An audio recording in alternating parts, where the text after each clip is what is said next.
Sydney, Australia called on Thursday, November 23, on the United States to build a strong presence in Asia and bolster ties with like-minded partners while warning against China's rising influence. A more insular United States would be detrimental to the liberal nature of the world's rules-based order, the government said in a 115-page foreign policy white paper. Australia believes that international challenges can only be tackled effectively when the world's wealthiest, most innovative and most powerful country is engaged in solving them, the government said. The white paper is a guide for Australian diplomacy and provides a roadmap for advancing its interests. The election of President Donald Trump represented a step towards a more isolationist world, which could be negative for Australia's export-dependent economy, commentators have said.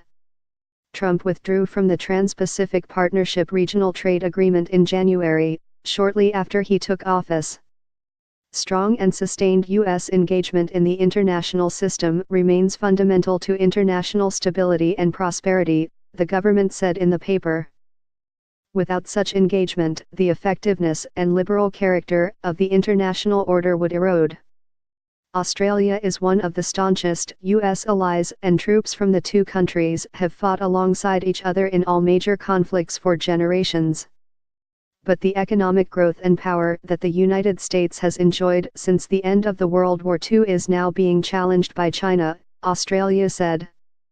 Australia and China have close economic ties, but China is suspicious of Australia's close military relationship with the United States. Tensions benefits Australia warned in the paper of risks it faces, particularly in the Indo-Pacific region due to a shift in the balance of power. It highlighted the South China Sea as a major fault line in the regional order, and said it was particularly concerned by the unprecedented pace and scale of China's land reclamation and construction activities in the disputed waters. China's Foreign Ministry spokesman Liu Kang told a regular briefing that the paper was on whole a positive assessment of China's development, which he said adhered to the global rules-based order, and of relations between China and Australia. But Liu said the paper did make irresponsible remarks on the South China Sea for which China expressed its concerns. While the government recognized the economic benefits from China's rise, it was also trying to wish China away, said Jane Gawley, Deputy Director at the Australian Centre on China in the World, Australian National University.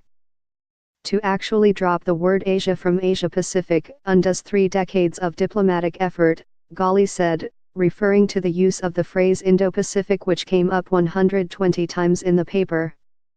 Asia-Pacific was not used once. The United States and some of its allies have recently been talking up their vision of the Indo-Pacific, instead of the Asia-Pacific, in a play on words aimed at undermining the influence of China. There is a small reference to China's geo-economic strategy in the paper, but the emphasis is on the tensions that could create, rather than the economic benefits, Gawley said.